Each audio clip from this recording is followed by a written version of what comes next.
So Alex and the gang asked me if I would moderate this panel, and to talk basically about it is, I brought my notes if you don't mind, because it's a lot easier not to forget, because I think it's an important subject, is how can Ukraine's global brand communications benefit its economy and greatly increase foreign direct investment.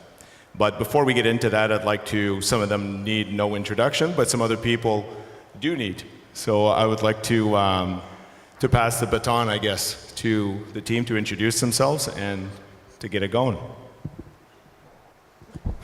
Just introduce, I'm Ruslana, that's it. We all know who Ruslana is. So we had a great time when she came to Texas and did a fantastic job with New Ukraine and did an incredible performance. So that was, it was nice. We meet on every corner of the world. Yes, thank you. I'm also have a good invitation, amazing invitation. I'm going to Kazakhstan in a few hours. I have a flight, and I'll be in Astana to have a speech about renewable energy. And also I was in Lisbon a few days ago, and I present Ukraine as the first winner of Eurovision Song Contest 2004.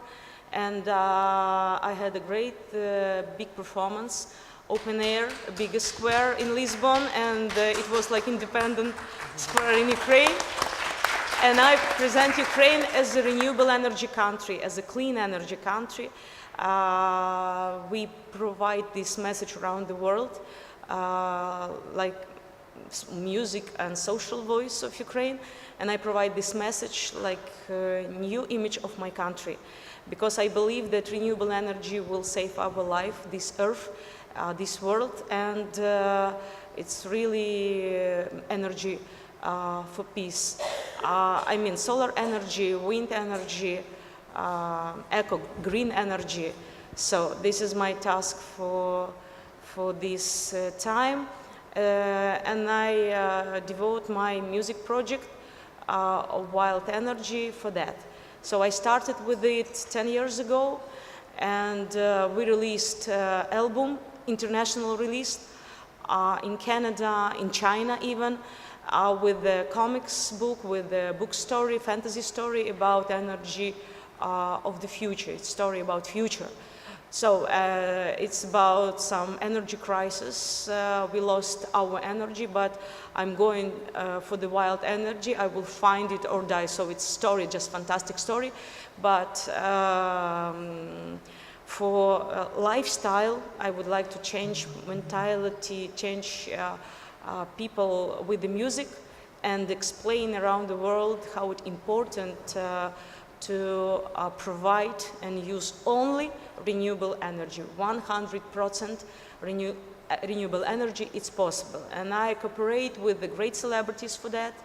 And even I have a special message for Leo DiCaprio. He is very, very active for that. And I cooperate with for the highest level to unite people. It's just not about ecology, because also we have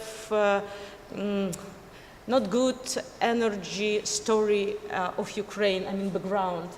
I mean Chernobyl, I mean Putin gas, and my message for Ukraine, all Ukrainians, to use renewable energy because of energy independence. So it's very, very important. It's very briefly who I am. I'm singer, I'm producer, and I'm voice of renewable energy. I would like to change this world.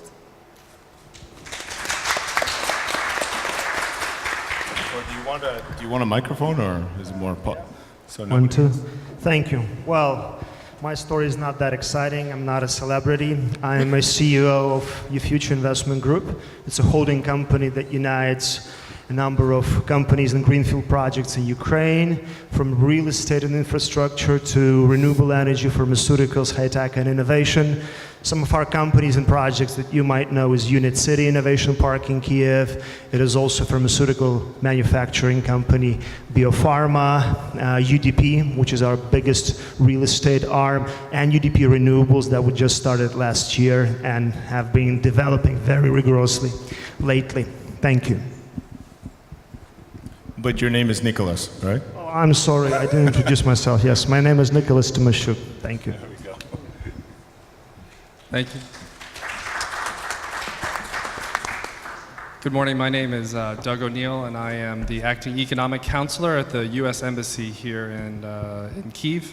Also not a celebrity, a diplomat, but my job is to help build bridges between Ukraine and the United States. And one of the main functions of our office is to build connections between businesses and the commercial sector between our two countries, and trying to support Ukraine's economy as well as opening opportunities for U.S. companies here. Hi, my name is Sven Crone. I'm representing Jason Van Buren from the Martin Van Buren Presidential Foundation out of the United States and the Abraham Group. Unfortunately, he couldn't make it today, so I'm replacing him as I'm director of the foundation. We're looking at basically encouraging direct investment into Ukraine and helping with raising money, funds, to realize projects throughout the country, and because So why don't we start it off in terms of branding and direct foreign investment, and how do they correlate together? Look, I like having a conversation, and I like being very, very direct. So some of the things sometimes are not always so positive, but I like being a realist on it. Let's get realistic, everybody. You know, in a very busy world, specifically with what's happening around the world and how active it is, and investments and more safer places for people to invest and get their return on their dividends and all that, and the low profile that Ukraine has, let's not exaggerate it, it does. Excuse me. Why should people be interested in Ukraine? What's the most effective way to generate interest in Ukraine? How much is the brand development do you all see that helps to attract investment? Or is it simply window dressing is what we're doing, basically with the key issues that need to be solved first? The reason why I'm saying this is that 3 years ago, I was fortunate enough to develop a nice video for Ukraine called Ukraine Open for You. Now, this was seen millions of times on the internet. Everyone said it was an amazing video, but my main question now that I've evolved in my thinking is, so what? What's the ROI?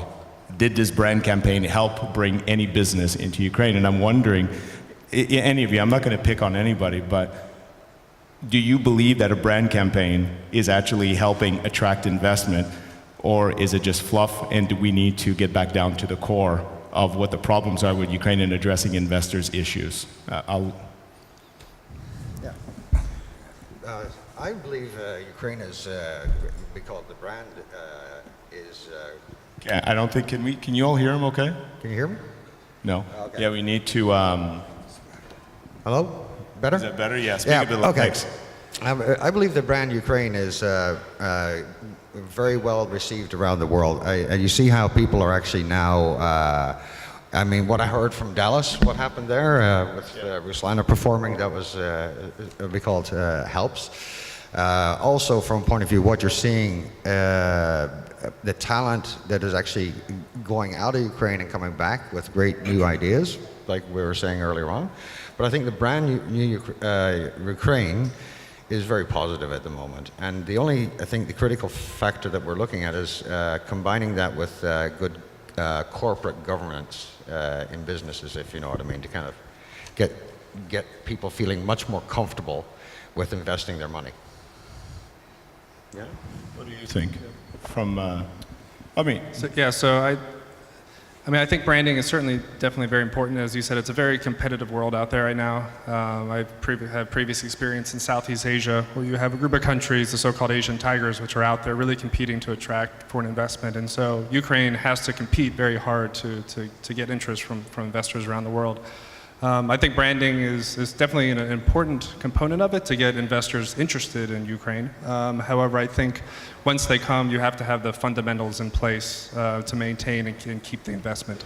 And without those sort of fundamentals, companies will come, they'll be interested, but then there's a risk that Ukraine's reputation will suffer in the long term if they're unable to get sort of those key reforms in place that really stimulate investment and economic reform. Thanks. I would like to piggyback on what my predecessor said. It is a very competitive world. Half of the world's population lives in Asia. I think 60% of all investment, especially big-time investment in infrastructure and development, go in Asia.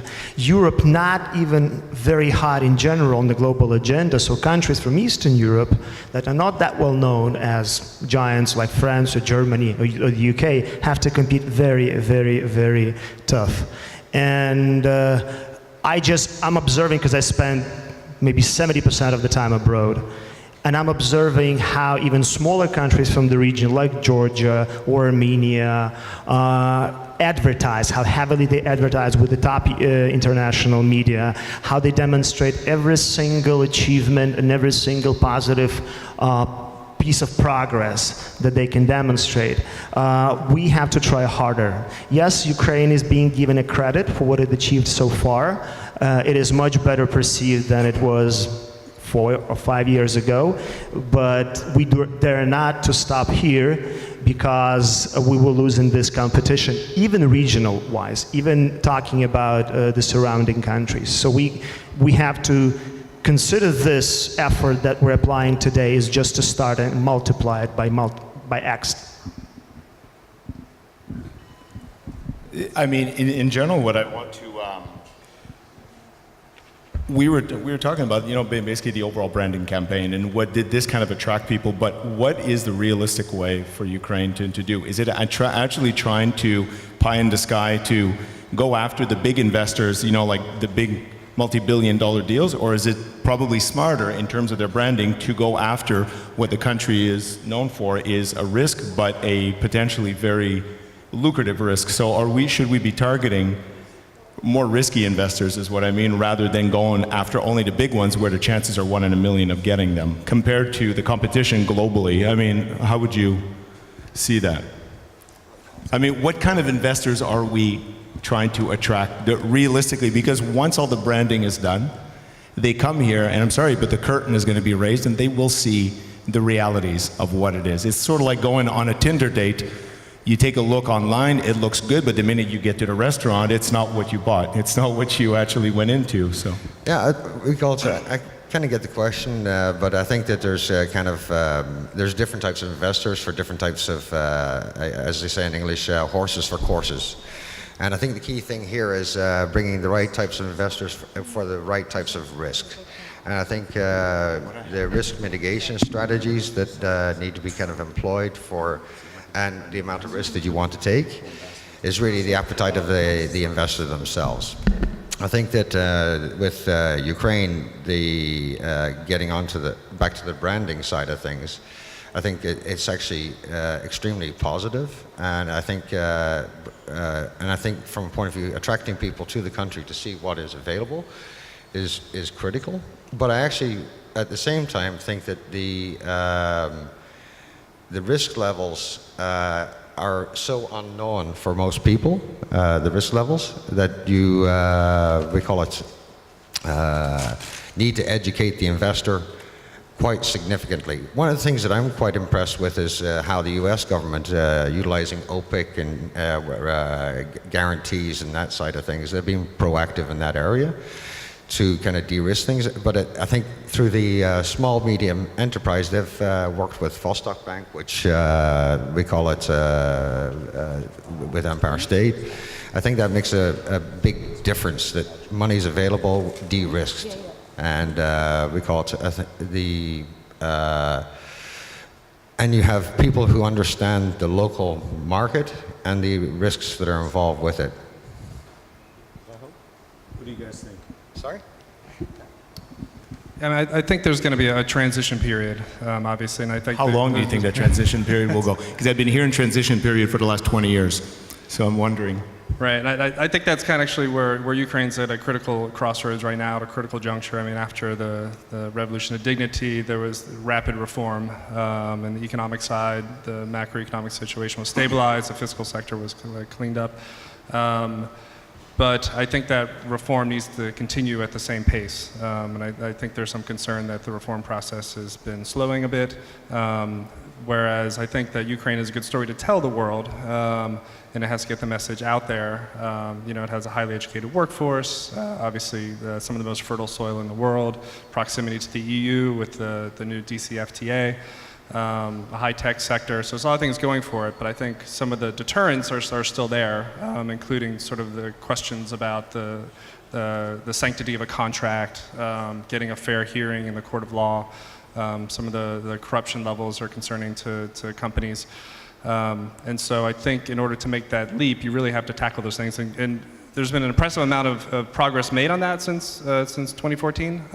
But I think that momentum has to really continue in the next 2-3 years. And as we're looking on the anti-corruption side, there's areas that are very concrete that could be done now, like the anti-corruption court, which is something that that is being discussed right now, in the parliament, and is a condition of the IMF program.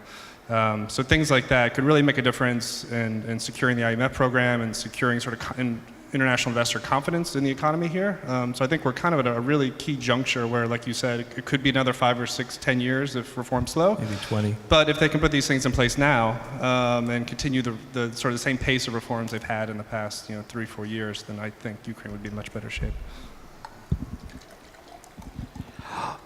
I think that a lot of people, even in business world, let alone politics, fail to grasp that communication, image, brand, PR is not about what you say, it's about what you do.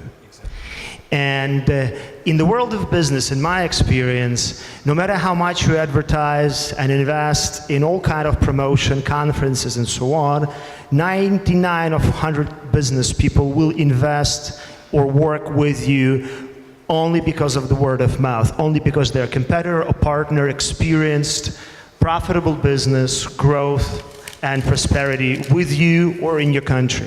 That's saying we need more success stories, and we need to advertise those success stories harder.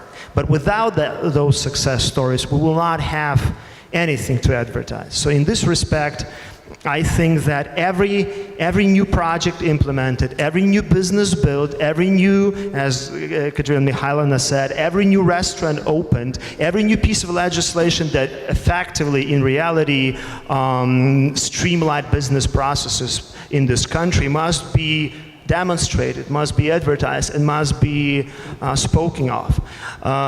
Because purely promotional campaigns, no matter how good and impressive they are, will not help and will not attract real investment.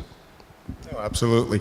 I wanted to get on a bit more with Ruslana in a way, but it's a bit what you were talking about success stories, about great things that are happening. Word of mouth is always the best branding campaign, of course. I mean, you can put all the advertising you want out there, but if somebody tells you, go there, I went on a holiday there, this was the best place I've been, more than people will do that.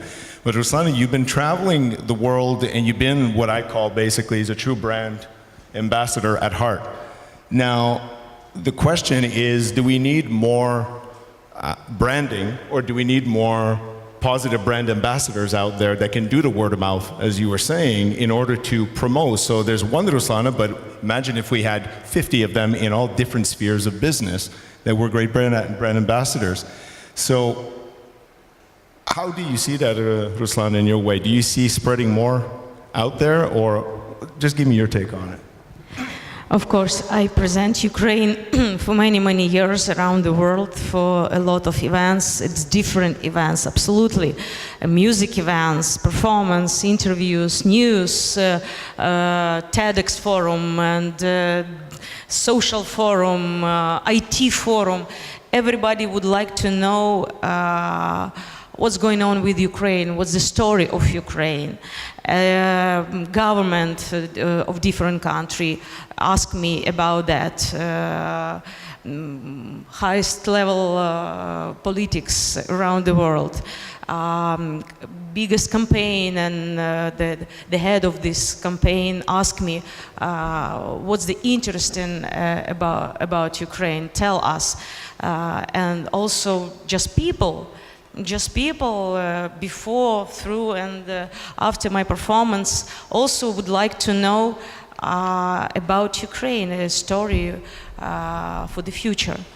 And I have unique level for my country, and I present my country around the world, of course, with the English. But in Ukraine, I would like to speak my language, if you like. So, but I think my English okay, but my Ukrainian much better, and I would like to explain you very, very important things. That is why I would like to change the language right now. Yeah. I believe that Maidan really changed quite a lot of processes, and Maidan made a big challenge. This is what I keep telling throughout the world. Maidan revolution made a challenge to the political system, which remained after the former USSR. That political system was built as an empire, and we understand that any imperialistic schemes of creating the state in any country, every country, even those quoted democratic countries, however, sometimes using such schemes, and this is causing ourselves to have no development.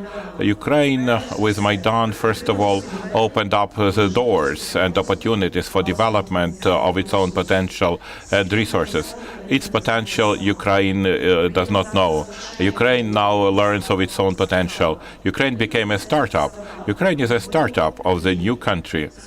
Social processes which began to take place on Maidan Revolution, and later on that Maidan Revolution went to every territories of Ukraine. All those activities caused ourselves to do decentralization. We don't even have to wait unless the politicians say, well, we have defeated corruption, give us 5 points. Finally, we have changed the reform. Please give us 5 points, 5 out of 5. We don't need their messages. We don't expect from politicians any actions because we are disappointed of them. The society itself is actively working, and Maidan Revolution created that school, that social culture. This was a great culture. The IT people, economists, financiers, cultural people, all those people territorially are activated, and they form not just an NGO or some civic organizations or some territorial communities. Those are particular projects studying the unique opportunities, potentials of their territories. They provide ideal schemes of activity in particular parts of Ukraine. That scheme is unique for the world. It does not exist anywhere else. Therefore, my message throughout the world, when I'm telling this to people, and people understand that Ukraine is deep, interesting with its culture, first of all, because Ukraine has energy in every sense of this word. This is my image of the country. This is why I imagine it both on the stage as well as everywhere on such meetings. Ukraine is energy. And my message to all of you, discover potential of Ukraine. Please study, please examine the potential of Ukraine, because nowadays it's under examined and it's unique for all opportunities. Please study Ukraine culturally, socially and economically. My only message, please disregard the politics of Ukraine, because soon we shall not need it, because innovations anyway will cause to financial independence. I don't only mean cryptocurrency or any Bitcoin projects or startups of that kind. I understand that sooner or later the IT people will find a scheme how to fight against financial corruption in Ukraine, or maybe energy decentralization, when every region will have its own sunlight, wind, bioenergy. I mean also cultural decentralization, because the image of Ukraine from the former Soviet Union is not really authentic image of my country, because Ukraine has a lot of energy, energy beats, energy melodies, energy dances, Kopak, Arkan dances, and the entire world is astonished of it. This is what happens on the stage. This is what happens on my shows. This is what I actually promote worldwide, from Shumers, Tripilya cultures, Sarmats, Scythians, very ancient civilizations and cultures that have preserved inside Ukraine. Therefore, Ukraine, in spite of destruction during the occupation, being occupied by all kinds of countries, I mean, first of all, by the former USSR, yet it has kept its identification, self-sufficiency, and uniqueness. Therefore, using this opportunity, I just would like to call each other to Ukraine as a country of pure energy, and the country which I dream to see in the future as a country producing more energy than it consumes energy. This is a country capable of charging the rest of the world. People say Ukraine has enough land and it can feed actually the globe, because worldwide in the future there is a deficit. Yet I can tell you, Ukraine, first of all, will charge everyone with energy. And nobody saw such positioning before. And there is more sunlight in Ukraine compared to Germany. Potential of solar power is greater compared to Germany. Yet Germany will use every square meter of sun and wind, and Ukraine did not discover itself in this field. Yet we had the Chernobyl disaster. We have all the obsolete energy facilities, all those energy companies, all those industries that actually spoil the environment, and they destroy our potential. And the cash flows are just pocketed by oligarchs.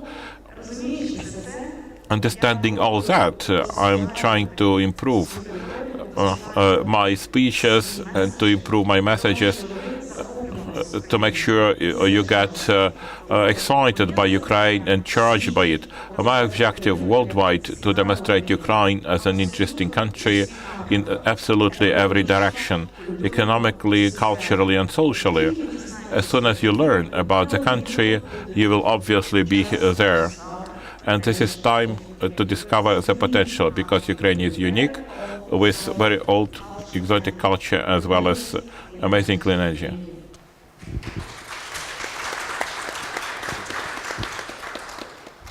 I didn't put my headset on, so I'm kind of sad that I missed that great speech. So I'm sorry if I'm repeating again a little bit, but I'd like to maybe turn to... By the way, I didn't even introduce myself. My name is Luc Chenier. I'm the founder and CEO of Plan C. I was CEO of Kiev Post for the last 2 years, just to get that out of the way.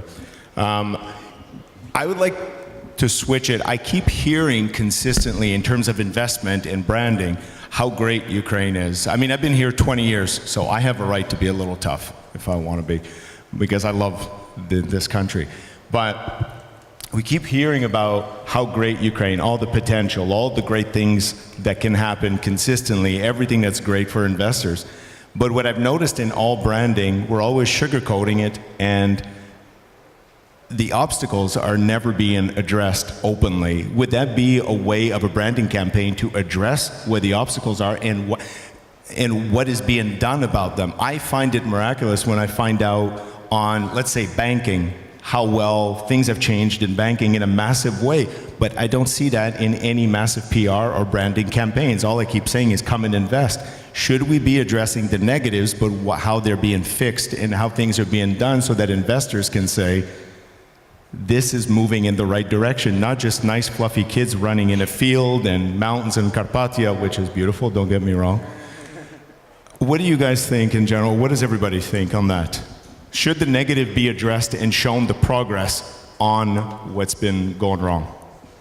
Well, I don't really have a great feel for the changes, but what I do notice is the new AML, anti-money laundering laws that have been implemented around the world has had a significant effect in Ukraine. And what I am seeing with the banking in Ukraine, that they're now, I think from foreign exchange control point of view, looking for nostro accounts in further countries so that to mitigate the currency risks. And I think what I would like to see is that the banking sector gets a little bit more robust we call it, and a little bit better controls put in place, stricter. But I think the AML that's been implemented around the world that came into effect in January has significantly helped. What do you think, Doug? Or, oh. Me to speak first? Okay. You're going to pass? You're going to pass on that? Okay.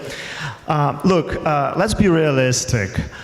Ukraine is far from being perfect for doing business. This is true. But so are all developing economies, and so are all places that present opportunity. This is the very essence of opportunity, risk. Ground floor. Exactly. If you want to have English law, 100% protection on all your investment and assets, you go to Western Europe or North America, enjoy a 0.5% of margin for 20 years, and if you're Warren Buffett, you're fine when you're sitting on your capital. But if you're looking for double-digit growth, if you're looking tapping into tens of millions of people that do not have access to services or products that are widely spread in other countries, and you can make fortune out of it in 3-5 year time, you're looking at developing countries, you're looking at risk. So it's very simple, and I think that in terms of the Eurasian continent, there are very few places left untapped and yet to be developed of such size and importance and depth as Ukraine. Now, do we have to work more on making it more secure for investors, both local and foreign? Of course we must. But I think, you can announce a lot of reforms. You can, again, shoot a lot of promotional videos, but as soon as more and more business people and companies starting opening their manufacturing facilities here, moving their regional headquarters as Uber did here, or for instance, if we take automotive, starting 2014, 14 new manufacturing facilities with international investment in automotive sector have been opened in Ukraine. This is what you must advertise. And I think this is more important than any regulatory, promotional, or conceptual thing you have to report about Ukraine. But shouldn't that be the branding campaign? Yeah, perhaps, but you know what? Shown, if you want a risk, you want the big double-digit growth, but the risk, shouldn't we just deal with the reality rather than sugarcoating it all the time? We can still make it pretty. Look, but even in developed markets, isn't there a risk of disruption?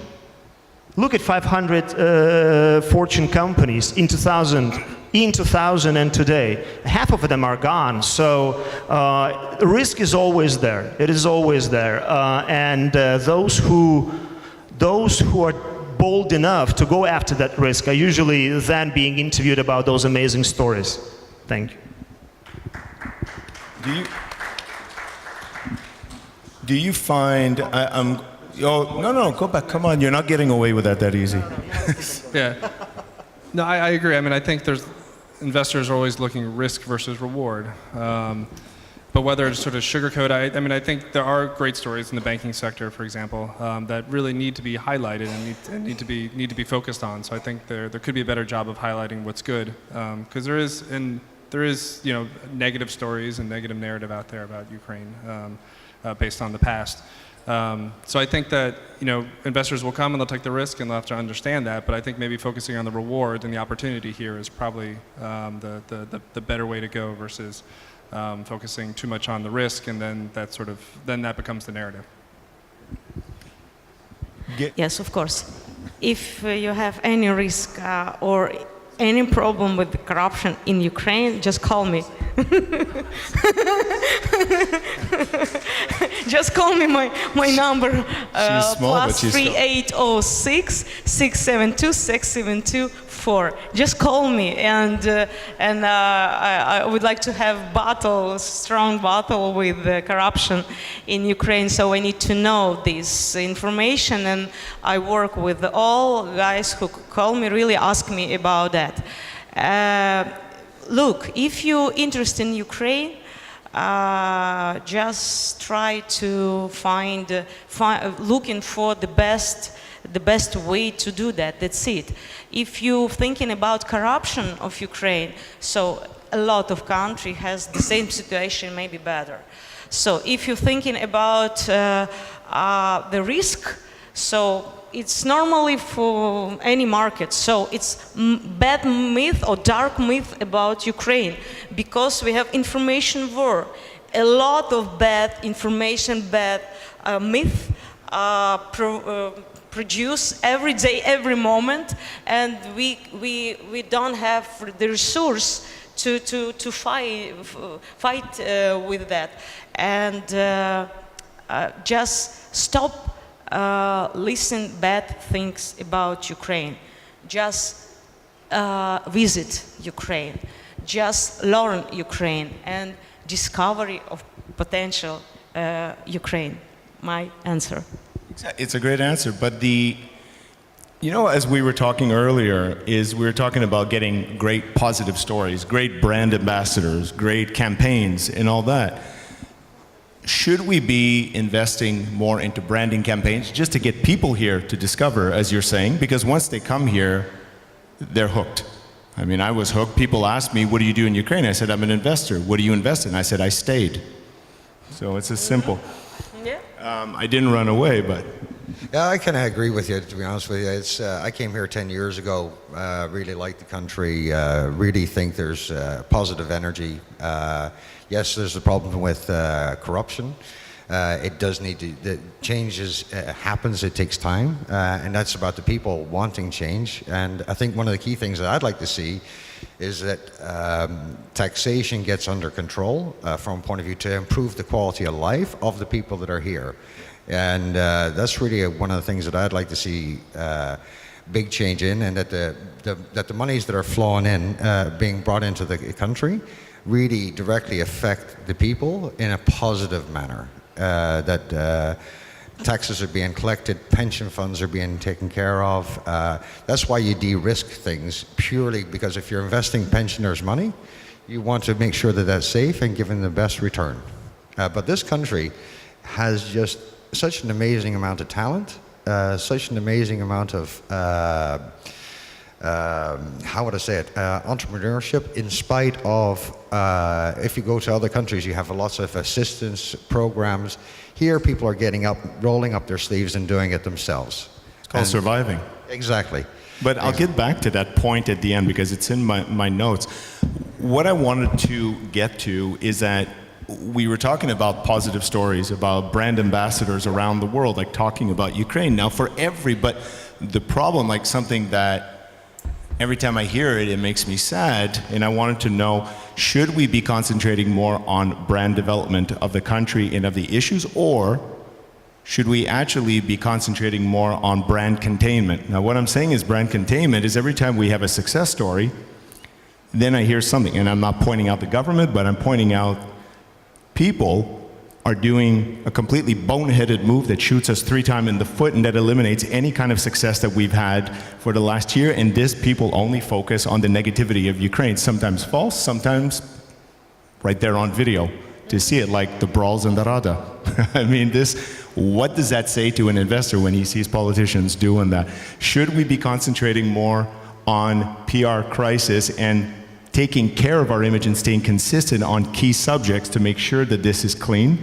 Or do we still accept it as this is the way Ukraine is and let's just move forward with hopefully everything works? Long question, I know. It's a great question. It's a great question. I think, I think you kind of have to do both. I mean, you have to work on PR, you have to work on building the brand, but no country is perfect. You know, no country doesn't have black spots, and there aren't no country is scandal-free. So you do have to deal with that when it comes. But at the same time, I think you have to have sort of a very focused, tight, positive message out there that is coordinated among all the different entities. You have industry, you have government, you have sort of the tourism sector, you have the private sector, everybody's sort of on board with a very focused, refined message that you keep sort of hammering away as sort of a marketing tool to build that brand and to get people to, when they think Ukraine, they think of something. And then the negative stories will be out there, but they've sort of been ingrained with this narrative that's been developed, I think, that's been tightly coordinated among various stakeholders that I think can maybe overcome some of those negative stories. But at the root of it, of course, is I said no country's perfect, but you do have to root out sort of the cause of these stories, whether it's corruption or rule of law or investor disputes where international investors are not being protected. Reforms not moving. Things. Yeah, corporate rating, unfair That's it, tax exactly. things. And those stories are really bad. So I think that while you do have to have a PR campaign, at the same time, you have to look at why these stories are getting out there and really address those, because in the end, if you have a shiny curtain in front of Ukraine and it looks beautiful, and then people pull the curtain aside and what they see they don't like, they're not going to stay. They might come, but they won't stay. And so PR, you can do everything you want PR side, but unless you fix those fundamentals, and then you're not going to have the long-term growth you want, I think. It was pretty much, I'm just jumping in, I'm not going to mention names, but a key contact of mine who I do work with was very attracted to Ukraine because of all the great PR and everything. So branding was working for them to discover the country. They came, they invested about a year worth of research. They had about 300 million that they wanted to put it into the country in the agricultural sector. And after so much pressure and everything, they're now pulling out and they're taking their business to Turkey. Because they said, we don't need this. So they saw behind the curtain what is real. So while branding works, there has to be a step 2 on how to retain.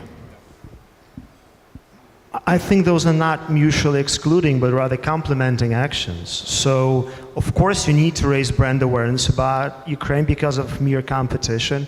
But, short promotional videos on CNN are not enough.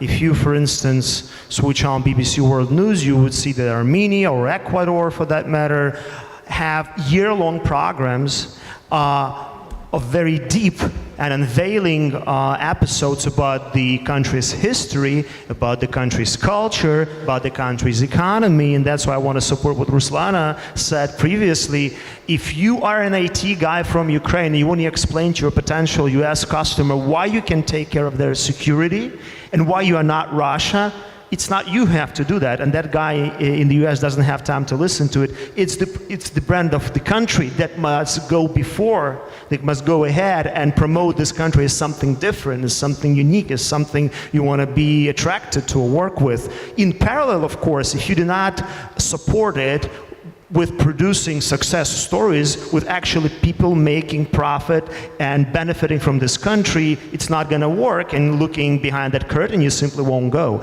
So I think it's not mutually excluding, both are a must to me.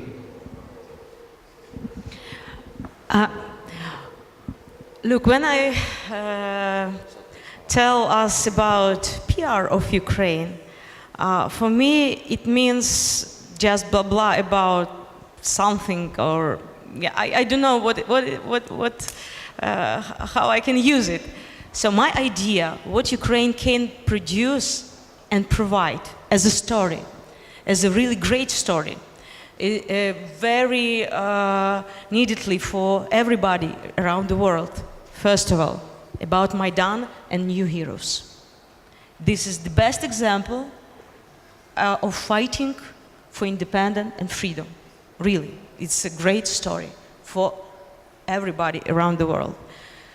Secondly, a story of Chernobyl, because it's best example to stop energy war, ecological disaster, and stop killing the energy of our Earth, and stop killing energy of stop killing our energy.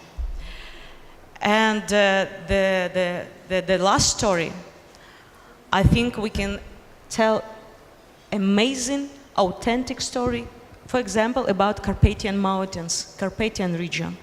Because of meta music, you know what I mean?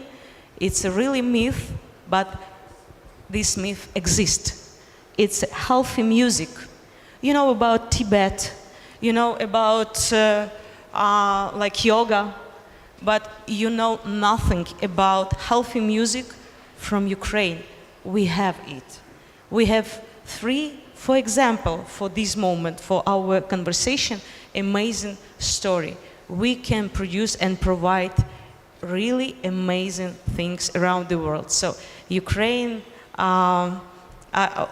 amazing country, and stop reading and listen the information just about nothing, just PR, or maybe, you know, some campaign will organize some PR project, economy project, or other project, for example, will tell you about Ukraine. Just learn through Ukraine. So this is my message. Thank you. That's great. I had this as my final question, but I'm going to change my final question. But this is one part.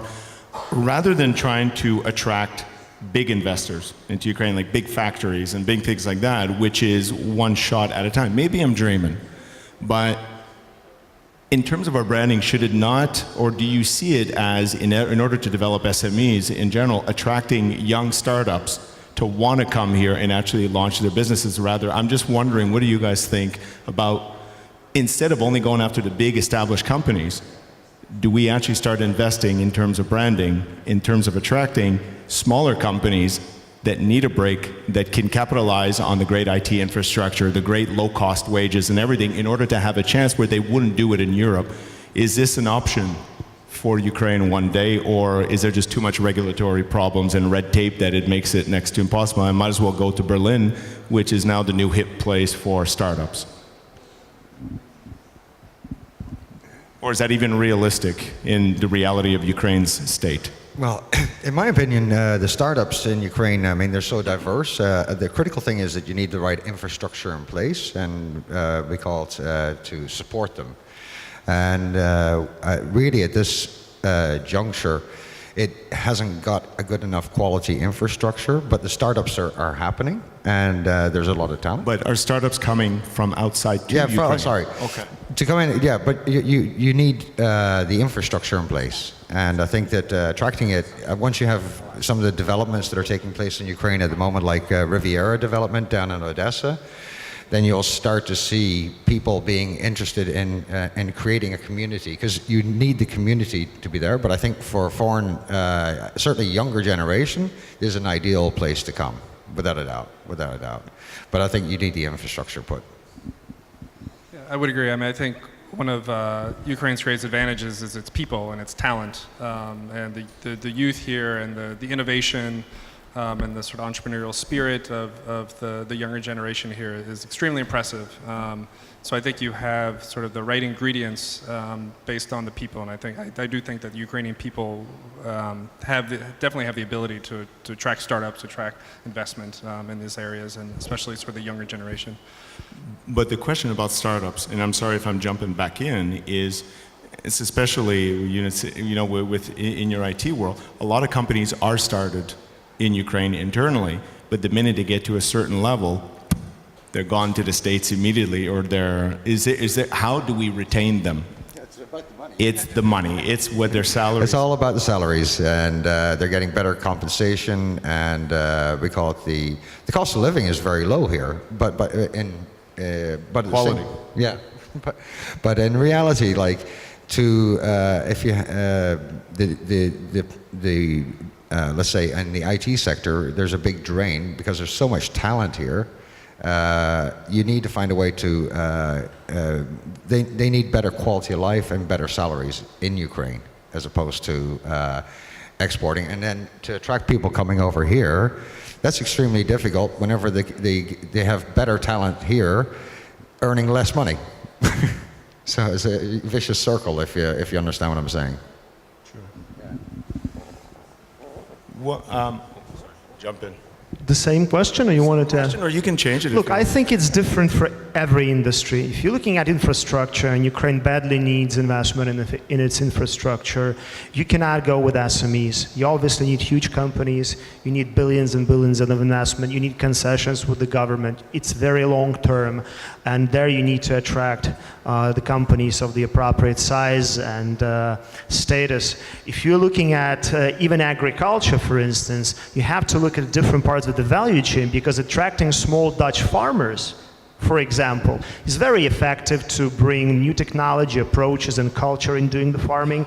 And when you say you would like to stop exporting more of our raw material of agricultural commodities and process it deeper into high refined with added products with added value, you again are looking at 10, 20 companies in the world that hold this market, and all of them are giants. Yet Ukrainian startups or SMEs can provide all the services and solutions to those companies when they're here. So it's different for every sector. For renewable energy, also, it is the economy of scale, and it is much, even with the very lucrative, very high feed-in tariff that we enjoy today in Ukraine, it is still easier for big companies to enter this business, develop this business. For example, look who's the biggest renewable energy provider in Ukraine today. It's DTEC. It's your coal and oil and gas company, the biggest energy company in Ukraine. So it's different sector by sector. But when you're talking about the Ukrainian startups, I am absolutely amazed when those companies can and go find investment abroad and can establish their headquarters in North America and make profit. Why? Because they still maintain most of their workforce and R&D in Ukraine. Look at PetCube. They enjoy tremendous way of support, investment, and growth. They are based now in San Francisco. It's an American company, most probably registered somewhere in Delaware, to accommodate venture investment and other investment, but most of their people, most of their staff sit in Ukraine, their R&D is in Ukraine, and they promote themselves as the Ukrainian company. It means that to promote yourself as a Ukrainian company, to have people in Ukraine benefiting from your startup, you not necessarily have to sit in this town and chain yourself to Ukraine, because in the modern world, especially when we're talking about high-tech and innovation startups, unless you can potentially target the global market and scale yourself globally, you're practically of no interest to any serious venture capital investment.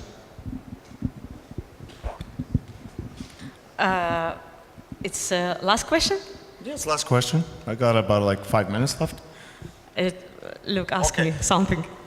No, okay, look, I'm just going to get to the last question if you don't mind. Yeah. Okay, what does everybody, I mean, to the audience, there's a new branding campaign that's been developed for Ukraine that we've all seen that has come out, some positive reviews, some negative reviews on it. I was hoping to get a government official here to speak, but I'm just wondering if any of you have seen it, the Ukraine Now. And has there been any rollout, any information by the government, how they plan to use it, what they're going to use it, how it's going to change?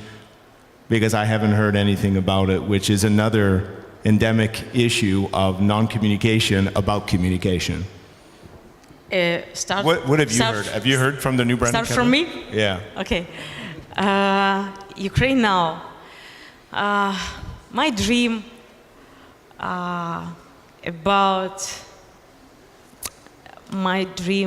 I dream about Ukraine as renewable energy, a lot of startup, a lot of ideas to produce clean energy, more than use. And secondly, I really dream about exotic project, because we lost a lot of cultural elements around the world. But my idea, don't any exotic culture don't disappear, because we need it. This is our energy source to know who we are. And best way to present Ukraine, of course, because music is clean energy with the music, with the singing. Music charge our heart. Renewable energy will charge everything else. So when I tell you about meta music, and I would like to sing right now, because maybe you sleep just a little bit and I wake up you for a few seconds.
Dina, Dina, wanna be loved.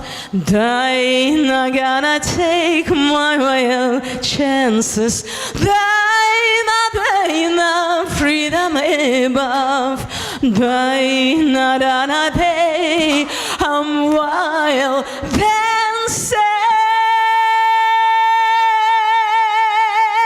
Welcome to Ukraine.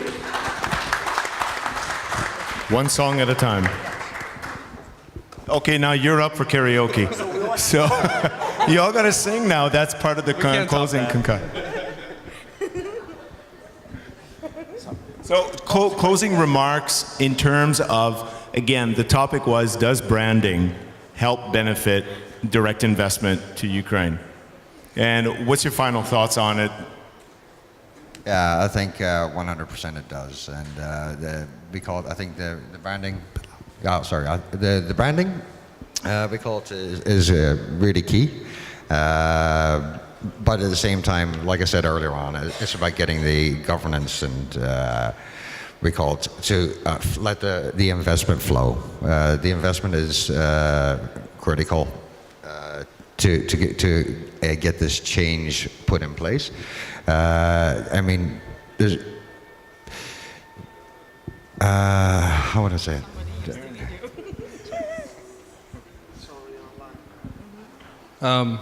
Yeah, just some closing thoughts. So, I mean, absolutely, branding is important. It's a critical first step. And then sort of the subsequent step has to be when investors come here that they see the fundamentals are in place and that the reforms have moved forward. And so there's a very friendly business environment. We haven't talked much about tourism, but, you know, I think there is a lot of potential in tourism. That brings people here, whether, you know, whether it's just for pleasure or as part of, you know, it creates a buzz about Ukraine and, you know, places. It's about seeing like the Champions League's game is definitely going to get a lot of return visitors. Exactly. And I went with my family down to Kamenets-Podilsky last month, and it was fantastic. And Khotin, the castle down there, and that whole region was just gorgeous. And it's something that I know most Americans aren't familiar with. But I went down there and say, wow, if I somebody come to Ukraine, I'd recommend they see this part of the country. Lviv is obviously a world-class city as well for tourism. So at a good price. Yeah, so I think you know Ukraine has a really bright future, and I'm very optimistic. The people are fantastic. I think there's lots of opportunities here, and so we look forward to continuing working with Ukraine to realize its potential. The message for the world is that Ukraine is a country of tremendous opportunity, and go and discover it yourself. Even if you don't stay to earn money, you're definitely going to stay in for pleasure and for sightseeing. The message for Ukrainians is that it's only starting. We have to learn from the world. We have to take best practices, implement them in Ukraine, and work. And most importantly, our biggest challenges, no matter how fierce and hard they are our biggest opportunities. I can dance. Sing me a nice song on it. I would like to say thank you, many thanks to New Ukraine for this amazing conversation, this amazing meeting, because any chance to tell about Ukraine and tell to you guys directly about clean energy and my project Wild Energy, about a lot of interesting and unique things about Ukraine. I'm so happy about that. Don't forget about this moment and just keep this amazing energy for all our life. Thank you. And I wanted to close up. I wanted to close up by thanking all the panelists for joining us. Some at very last moment, so thank you very much for playing along. Alex to New Ukraine, so I wanted to thank you for inviting me. Just to close up, basically, when it comes to branding and new investments, it's always easy to complain, to say, like, why is the government not doing this, and why is this not happening? Oh, Ukraine's terrible, I need to move, and I need to go somewhere else. It's too risky. But the reality, as we were talking earlier, like Ruslana, like everybody, you don't have to be a rock star to be an ambassador. Everybody is an ambassador on their own. Myself, having moved here 20 years ago, I talk about Ukraine all the time in Canada. I talk to all business people in Montreal. Everyone is always fascinated. And I always tell them that Ukraine has given me personally, as an investor, opportunities that I never would have gotten in my career, in my investments, and everything, that only here I could have gotten. That would have been, people frown in Canada, said, that's crazy. But I said, crazy works in Ukraine. So no sense makes sense. And that's why I love this country. And all of you collectively have to become brand ambassadors for Ukraine. I know it's very fire camp song what I'm doing, but it's true. One at a time, the word of mouth, the PR will make a difference to hopefully attract to people. So thank you very much, everybody. And Alex, over to you. Thank you, Luke. I want to thank you guys very much. It means a lot to me and to all of us here that you're supporting. I want to thank Ruslana specifically, and so greatly. She's been actually the biggest supporter of New Ukraine. She's been practically at every one of our events. And in fact, when we went to Dallas, it was quite fun and exciting. It was the first New Ukraine pavilion at Dallas EarthX. We were the first full international delegation at what was the largest American expo on alternative energy and saving the planet. There was 132,000 people there. There was a film festival. And what the key takeaway of that was, and Ruslana performed, and the key takeaway there was that the vibe in Texas specifically and in Ukraine was one and the same. So I think we found the right kind of mentality there, and they want to come over here soon and make big things happen between Texas and Ukraine. And also, New Ukraine, I want to actually take this moment to say that it's been a hard time carrying it ourselves, and we want to do our corporate social responsibility and give New Ukraine to Ukraine with basically asking everyone to join in and make this a communal project. This is not just ours. This is something that we want to give to the country with people like Luc, Ruslana, Emmanuel, who helped us, and everyone else that wants to join. So from now on, this belongs to the country, to the people, actually. Thank you. Did we get a group shot? Ladies and gentlemen, I'd like to introduce a very special guest, a keynote address, if you would. A keynote address from the United States Embassy. Here today, taking time out of his very busy schedule and generously coming here, is Colonel Thomas Wofford. Colonel Wofford has served with distinction all over the globe and is particularly focused on Europe and developments in Central and Eastern Europe. He was chosen for this assignment by the United States government. He's here today to talk about the defense industry possibilities for Ukraine. Let's not forget, defense business is business. It's the business of security, and it also results in dual-use technology and lots of technological developments that benefit us in every day in our lives. So without running down his long and distinguished career, I'd like to take a moment and introduce, please, welcome Colonel Thomas Wofford, Defense Attaché of the United States of America.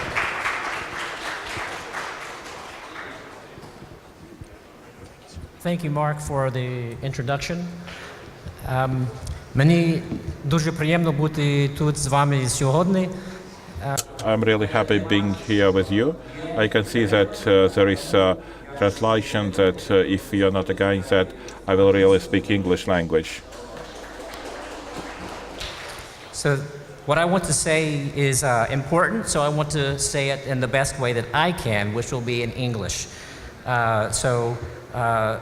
I think that the panel, what a great panel that was. I feel like it was set up especially as a lead-in for what I want to talk about. Because I want to talk about specifically defense industry in Ukraine, the potential that the defense industry in Ukraine has, and the need for key reforms in the industry. So I'm honored to be here to speak with you today on that issue. I'm also honored to be able to represent the United States Department of Defense here in Ukraine. My first time, and if you'll bear with me, I'll give you a little bit of history, which you probably already know, but I think it's pertinent. My first time in Ukraine was in 1991. This part you don't know, I'll get to the other part. My first time in Ukraine was in 1991 as a student. I was studying on an exchange program at Rostov State University in Rostov-on-Don, just over the border. The university arranged a bus trip for the international students to Crimea. So we all traveled over Crimea, and that was my introduction to Ukraine. That was a different time. The area where I studied today is being used as the staging ground and the focus for command and control of the Kremlin's aggression against Ukraine. Well, today, Ukraine is a different country. It's a new Ukraine, literally.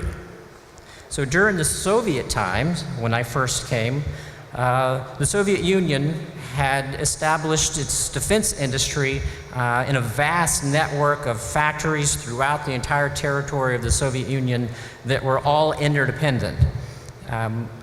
As a result of that, about 60% of the arms that were produced by the Soviet Union had a connection with factories and plants here in Ukraine. When the Soviet Union collapsed, the Ukraine inherited its portion of that vast network of plants and factories. Since 1992, Ukraine has remained with that network that it had of the factories and defense industry, has remained in the top 10 of arms exporting nations in the world. In the years following independence, Ukraine remained extremely dependent on that existing network, which continued to function.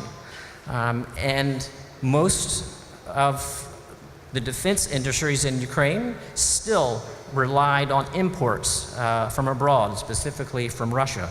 As recently as 2014, about 40% of Ukraine defense industry relied on imports, mostly in rocket, aircraft, and engine sectors. But today, 4 years after that, almost all cooperation in the defense industry between Ukraine and the Russian Federation has stopped. So that is really a long lead-in, a long way of saying that there's tremendous potential for Ukraine defense industry moving ahead into the future. So while the network remained intact after the collapse of the Soviet Union, the management of that network evolved. So in 2010, Ukroboronprom was established to centralize management of defense industry in Ukraine. In 2016, Ukroboronprom controlled 133 of 166 state-owned factories and enterprises in the country. And that includes 80,000 workers and 10 design bureaus. So with the design bureaus, Ukroboronprom has a monopoly on research and development.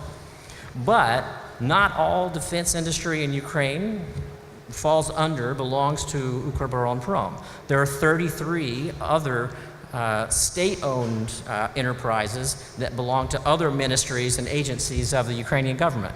There are also about 100 other private defense industries in Ukraine. However, Ukroboronprom controls the certification processes for most of the defense items that are manufactured here. So even those private businesses need to go through and work with Ukroboronprom for certification of their products. More recently, Ukroboronprom has been partnering with Transparency International, and more specifically with Transparency International's Independent Defense Anti-Corruption Committee and with some members of the international community to initiate a full financial audit of their financial statements and to conduct an assessment of corporate governance. In fact, the tender for that audit was just made public this past weekend on Saturday, and it will remain open for bids through 18 June. So this is happening right now. The purpose of the tender is to produce an analysis of both real and perceived concerns regarding execution of Ukroboronprom activities and to provide recommendations that will support transparency and execution of those duties in compliance with full compliance with international standards. The statement of work for the tender was drafted to ensure that reputable international finance and accounting firms will participate in the bidding process, and also to instill confidence in the recommendations that result as a part of this audit and assessment. Ukroboronprom's audit committee is going to provide due diligence on the overseeing the execution of the tender. But what's going to be really, really critical is follow through on implementation of the recommendations that come out as a result of this audit and assessment.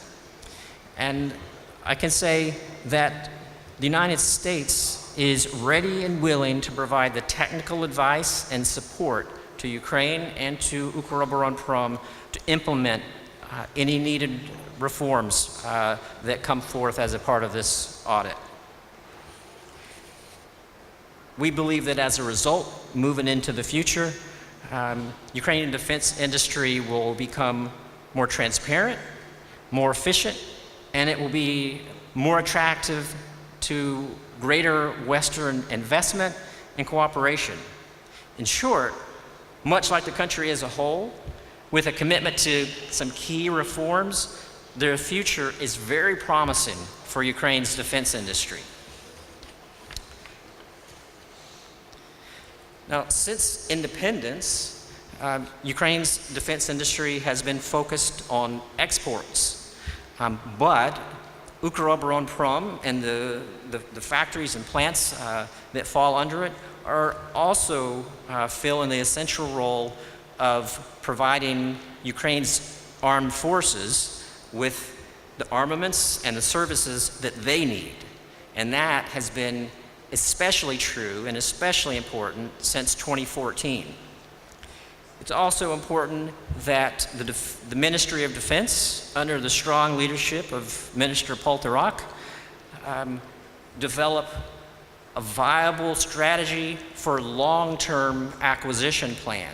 That would be a long-term plan that looks at planned research of defense items, the development, and the necessary budget within the ministry and to purchase and acquire those items.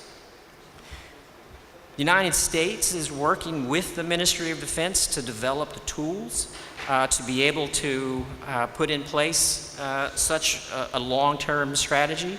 And just as one example, we're working with the ministry on developing capabilities-based planning, a way of looking at what's the required result that we need from a capability that we need, and what do we need in order to achieve that result. Such a long-term strategy for acquisitions within the Ministry of Defense will encourage growth of commerce in Ukraine that's vital to ensuring competition and growth of the economy as a whole.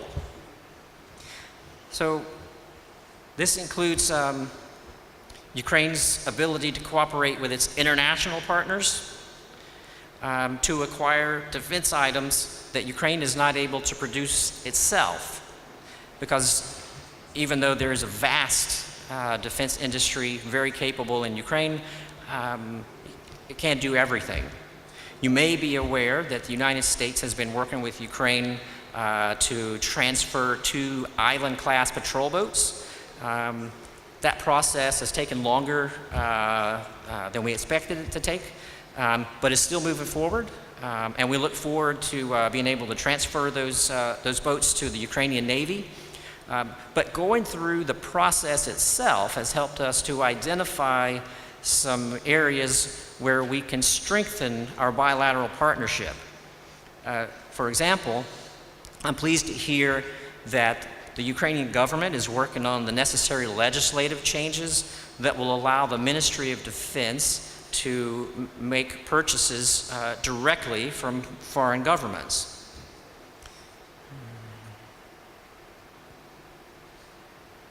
Such changes as this, which I hope will be passed and adopted sometime this summer, will enable Ukraine to acquire defense items from the United States through our foreign military sales program. And by working through foreign military sales, the Ukraine Ministry of Defense will be able to acquire defense items in exactly the same way, using exactly the same mechanism that the United States Department of Defense does, and as well the same way that our allies acquire defense items from us. So that will allow Ukraine to literally buy into the continued development of our bilateral defense relationship as we continue to cultivate what Secretary Mattis describes as a lasting strategic partnership built on common security interests and shared principles. It will go a long way towards helping Ukraine more quickly transform its military into a more modern NATO interoperable armed forces like it's seeking to do. So in short, the United States is committed to a robust advisory effort working with Ukraine and the Ministry of Defense to implement tough but necessary reforms that will help Ukraine reach its defense and its defense industrial goals. The reforms will allow Ukraine to produce defense capabilities for itself and for export, and to purchase the items from abroad that it's not producing here domestically. So, as I said, the future is bright for Ukraine. We just need to push forward with some of the hard changes to help create the environment that will attract that investment, the cooperation, and continue on. Thank you very much.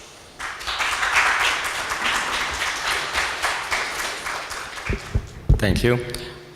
We now have with us the chairman of the State Property Fund of Ukraine, Vitaly Trubarov. Приветствую.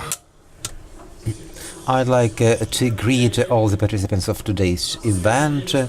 In recent time, great attention is paid to privatization. They keep asking, when will privatization will start? When will we see the results awaited by economy, citizens, and financial community? In recent year, the fund developed legislative changes, and presently we have absolutely new revolutionary progressive privatization law. The law that absorbed all of the privatization experience we acquired together with the recommendations we received from our foreign partners and potential investors. The novelties are as follows. First of all, we absorbed norms and provisions that previously were scattered among 7 other legal acts. Now it's a single law. And introduce new things that simplify privatization preparations and we raised our activities on the higher level. The new law divides all property into two groups, small and big privatization objects. The scale is on the level of 250 million hryvnias of access. What is lower is small privatization. Higher of that amount, it's big privatization facilities. In terms of the legal norms, the small privatization facilities will exclusively be sold on electronic sites. The bureaucrat's role is minimized in this respect. Our task is to prepare the facility, to place on the website with stock exchanges. We will push the facilities for sales, and those who offer the big amount, they win. The big privatization facilities will be privatized with involvement of international advisors, the organizations that will help us to prepare facilities for privatization, to make audit documents with financial activities, to make relevant analysis, and to make technical, financial, ecological audits. One of the main tasks for the future advisors is to identify investors who would directly participate in privatization of our big facilities. Coming back to small privatization, according to legal norms, the list is to be endorsed by the State Private of Ukraine. It was endorsed 1 month ago. It's placed on our bilingual website. You can get acquainted with it. According to the law, the big privatization list is to be endorsed by the government of Ukraine. Last week, the governmental session took place. They endorsed the list for big privatization. It contains 26 facilities, and also they approved the additional legal acts that will resuscitate the activities under the newly approved legal act. The novelties to be offered to the participants, advisors and investors, is that we openly offer the assets we have. We are not prejudiced. We will not work for certain investor. We are willing to attract as many potential structures as possible in order to make it competitive environment and to ensure relevant activities of our enterprises. Why I make an emphasis here? Because the present privatization procedure we see not only as selling state-owned assets. On the first step, yes, we sell assets and get money into the public budget. But what is more important for Ukraine, that after the sale is finalized, the enterprises should go on working. They should be modernized. And their produce should match international standards. So we state that privatization is okay, money to the budget okay, new jobs, capital jobs, it's also great. Working enterprises, it's paying taxes to the public budget, and the state is able to perform its social functions, making payments to our pensioners, vulnerable strata, and raising the economy in whole. The working enterprises raise the overall economic indicators. Developing the law, we envisaged certain actions related to investor protection. I mean, using foreign law in contractual drafting, we make certain safeguards in order to avoid certain companies that are willing to stop our enterprises. We exclude enterprises from the country aggressor, and together with our law enforcement, we will trace the quality of money coming to our country. No dirty money will be allowed into the country. In terms of procedures, in terms of technology, the fund is ready regarding small privatization. In forthcoming 2 weeks, we will make contracts with stock exchanges. In 2 weeks, we will start a selection procedure for identifying our advisors. The list out of 26 facilities is ready. It includes agriculture, machine building, a coal industry. You can have a look at the list on the website of the State Property Fund and the government of Ukraine. You are absolutely transparent. And I hope that using joint efforts through the privatization mechanisms, we will improve the investment climate in our country. Thank you.